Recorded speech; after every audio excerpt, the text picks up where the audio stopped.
Navigating the recruiting process 2023, 2024, 2025. High school athletes most times aren't prepared for the college level game. Only 7% of all high school players go on to play basketball in college at the next level, whatever level it is. Less than half of those 7%, let's just say 3%, go on to play at D1 level schools. Usually, they're not prepared. Strength, speed, skills, ability. 9 times out of 10, they're not prepared for a man's game coming out of high school. Still young, still developing, so on and so forth. So it's not a knock on the kid, it's not a knock on his skills, it's not a knock on his ability, but more so the ability to transition from a high school game to a college game. After all, college basketball is called men's basketball. With that being said, the transfer portal and the COVID year makes it very, very difficult for 2022s, which was my son's year, and the next 3 years, and maybe even so on and so forth until the COVID year is over with, which I think is the 2024 season. That way, seniors and transfer guys, fifth year guys aren't holding up scholarships for high school graduates, college freshmen. With the COVID year, just makes it that much more difficult to get a D1 scholarship just because coaches want to be older and they want to win. It's very simple and to the point. Go where you're wanted. If you have JUCO, NAIA, D3, D2 level schools approaching you, are interested in you, want to bring you up for visits, take them. Go experience that visit. Go see what that school has to offer. Because 9 times out of 10, if those schools are the schools that are interested in you, then that's the level that you're on. It's not a knock. And a lot of times, kids and parents think that their level is higher because they score 24, 25 points a game. And too many factors to kind of think of when it comes to scoring points. Everyone can score points. A lot of people can score points. It depends. You might be at 1A, 2A, 3A. You have low level competition. All of those factors factor into your ability to score, but also your ability to transition to the next level just because you scored 20 points a game. That is a good thing, but it's not the major factor in being recruited at the next level in college men's basketball. My oldest son, London, had no offers coming out of high school, went to a predominantly white high school. They weren't very good. He was a pretty good athlete, could shoot or score it. Wasn't really let loose to play how he can play. Long story short, we're on a visit to a college in Illinois, Governor State University. My son has a AAU tournament. I happened to speak to one of the assistant coaches. I told him I had a son graduating. He's pretty good. He can play. He's long. He's athletic. They said, hey, bring him up on Wednesday. We have open runs. He came on Wednesdays. I brought him maybe 6 weeks straight on a Wednesday to open run with the team. And to make a long story short, he killed. They liked him.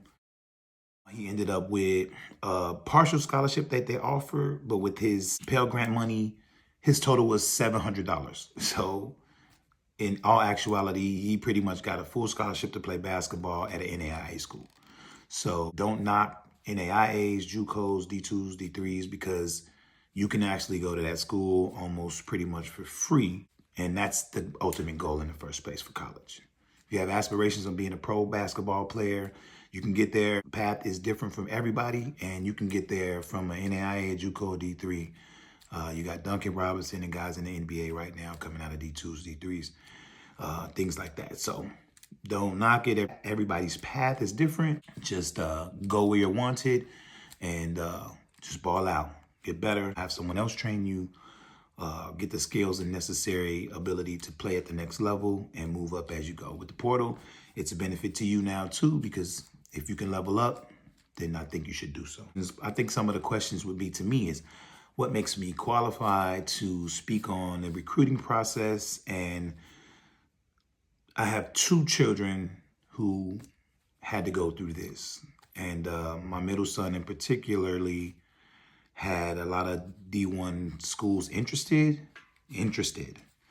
but they weren't offering. So there's a big difference between interest and offers. A lot of kids post, oh, I got offered by such and such school because they express interest. That's not an offer. An offer is an offer. Hey, we want to give you a college scholarship to play basketball at such and such university. That's an offer. Now, hey, man, we like you a lot. We think you'd be nice at our school. You know, that's not an offer. To give you a little more insight on it, my son, Britton Harris, who currently attends Grand Valley State University, which is a high-level D2 in Michigan, was recruited by, had interest. He was recruited by a couple of schools, Cleveland State, St. Francis University, PA. But he had interest from Central Michigan, IUPUI, Toledo, Wyoming, just to name a few. But there were 13 D1 schools interested, and 2 offered. Another thing that qualifies me to speak on this is he got offered by St. Francis. There was his first, he got an official visit. We went up to Pennsylvania. We visited the school. We liked it. It was also a 4-year scholarship, full 4 years. So if he got hurt in his freshman year, they guaranteed his scholarship would last through his 4 years, whether he played basketball or not. That's almost unheard of. It was a great offer. I wanted him to take it. He didn't want to take it. I let him make some decisions. The school that he went to had Clemson in the gym, Notre Dame in the gym, very decent prep school who had a lot of connections, and these coaches were in the gym. He wanted to see what was available to him, and even St. Francis was saying that he's good, and we know we may not be able to get him, but you know, we're going to offer anyway, which we respected that. And that was a very good thing to do. Their second recruit came up maybe a month or 2 later, and he accepted their offer and committed. That kicked my son's offer off the table. So that was a lesson learned. If you have a school that likes you and wants you, go. That's just all I can say about that. The offer got taken off of the table because their second recruit came. He liked it. He committed. Boom, we're out of the door. He also got offered by Cleveland State, which was Coach Dennis Gates at the time. That was an offer that we were going to take. By the time we decided to take it, which wasn't very long, the offer wasn't there anymore. Just because other kids committed. I believe he knew he was going to get a job somewhere else. So he was a really good guy. We spoke truthfully and honestly. I asked him about, look, we're looking to commit. Tell me, you know, I followed up, like, tell me what's the, the next step. We're going to commit. What's happening? He says, well, I'm not sure if we're even going to have it. We don't know who's going into the portal now. We're pretty much in a deadlock because we don't know what kids are leaving, what kids are staying, which is the truth. So they actually had the coaches by the balls because you can't force a kid to leave. If a senior decides he wants to stay for his 5th year, the coaches just have to roll with it. That kind of takes offers off the table, which goes back to what I talked about earlier. When seniors stay, 5th-year guys want to stay, they have to honor the scholarship and basically takes the scholarship off the table for high school. He ended up getting a job at Missouri. He told me to post-grad my son, but I didn't think post-grad would help him develop what he needs to get to the next level. So I would rather him go to college, get a year of college basketball under his belt, so that if he decided to transfer, there will be no knock on his ability to transition. There will be no knock on his ability to play at that level. No knock on, he's a freshman, he hasn't dealt with adversity, he doesn't know how to deal with riding the bench, things like that. Fortunately, he was able to make a transition, high-level D2, started 20 games, played 20-plus minutes. The experience is there, had very good games against very tough, high-talent NCAA finals teams in the D2 level. So if we want to go in the portal and go to the next level, we can. He was recruited by D1s. He's a D1 level talent. We took the D2s because they spent time recruiting him themselves. It was a very high level D2, and he was only recruiting D1 players, just to be honest. And these was his words. A coach coming from a D1 at Missouri. So these are some of the things that you have to deal with navigating the recruiting process for your 2023, 24, 25 kid. Male or female, with the portal and the COVID year, it's just pretty tough. There's a lot of D1 level talent playing at the D2, D3, JUCO level, because the offers aren't there. The scholarships aren't there. I think the NCAA should have given high schools coming in under that COVID year information. I think they should have gave them a year, or they should have upped the scholarships. So, high colleges only have so many scholarships, but if you're going to let a guy stay that's a senior, he could stay for an extra year, then you probably should extend the scholarship. So instead of it being 12 per se, it should be 15 or 16. At least have 3 or 4 more scholarships to be able to give freshmen so that they can still come to school and be recruited. Whether they play or not, they get the opportunity to come because the scholarship's available, versus the scholarship not being available because a fifth-year guy decides, well, I just want to go at it one more time. Or he decides I can get a free year of school and get my master's, which is, commendable and a good thing to do, but it just hurts the incoming high school guys. So at the end of the day, navigating recruiting process is complicated in a way, but also take what you're given.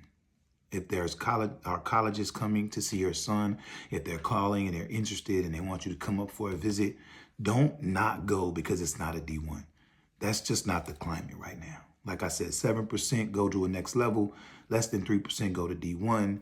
And with the portal and the COVID year, it makes it even less than that. So until those years are up, until there's no guys that just can stay because they want to, because they have a COVID year, then it's going to be hard pretty much navigating the recruiting process and getting to school for free, which I think is the ultimate reason for going to college. Playing ball and having aspirations of playing pro or getting paid to do that is great if you can. But to stay focused, get the education, and if basketball turns into a career, that's just a plus. It's me, P. Dean, just giving you a few hints and pointers on how to navigate the recruiting process for 2023, 2024s, and maybe 2025s. Thanks for taking time out, checking out the channel. Like, subscribe. Any comments, please leave them below. Hit the little bell toll so you can get notifications anytime I'm speaking about useful things in life. This just happened to be recruiting.